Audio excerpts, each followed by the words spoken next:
शिशु के रूप में टोकरी में नील नदी पर।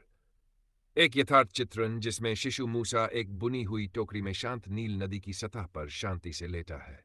चारों ओर ऊंची ऊंची हरी नरकट की घास है, आकाश साफ है और हल्की धूप टोकरी पर पड़ रही है।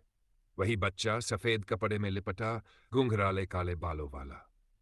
फिरौन की बेटी द्वारा मूसा को पाना। एक युवा मिस्री राजकुमारी शाही कपड़ों में नदी किनारे घुटनों के बल बैठी है और धीरे से मूसा को टोकरी से उठा रही है। उसके पीछे उसकी दासियां खड़ी है। मूसा वही बच्चा है जो पिछले दृश्य में था। पृष्ठभूमि में खजूर के पेड़ और धूप में चमकता नील नदी का पानी है। युवावस्था में मूसा फिरौन के महल में। एक युवा मूसा, लंबे काले बालों और छोटी दाढ़ी वाला की चित्रण, जो शानदार मिस्री वस्त्रों में एक भव्य महल में खड़ा है। वह खिड़की से बाहर मेहनत करते हुए इब्रानी गुलामों को देख रहा है और चिंतित दिखाई दे रहा है। महल में संगमरमर के खंभे और सोने की सजावट है। जो रेगिस्तान में जलती हुई छाड़ी और मूसा।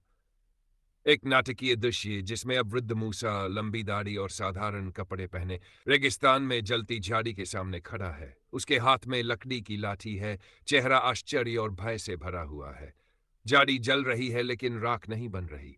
ऊपर तारे भरा रात का आकाश है। मूसा का फिरौन से सामना। एक भव्य मिस्री दरबार में मूसा अपनी लाठी के साथ साहसपूर्वक फिरौन के सामने खड़ा है।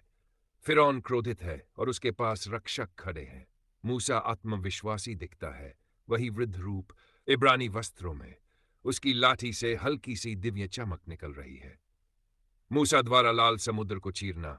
एक भव्य दृश्य जिसमें मूसा एक चट्टान पर खड़ा है और अपनी लाठी उठाता है। समुद्र दो दीवारों की तरह दोनों ओर बंट गया है।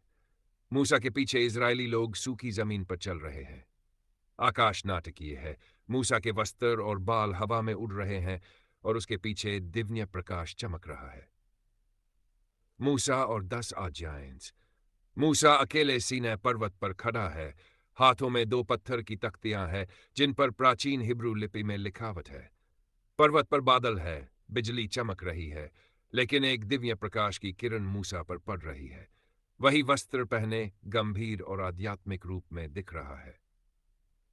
मूसा रेगिस्तान में लोगों का नेतृत्व करते हुए मूसा रेगिस्तान में इजरायली लोगों के एक बड़े समूह का नेतृत्व कर रहा है।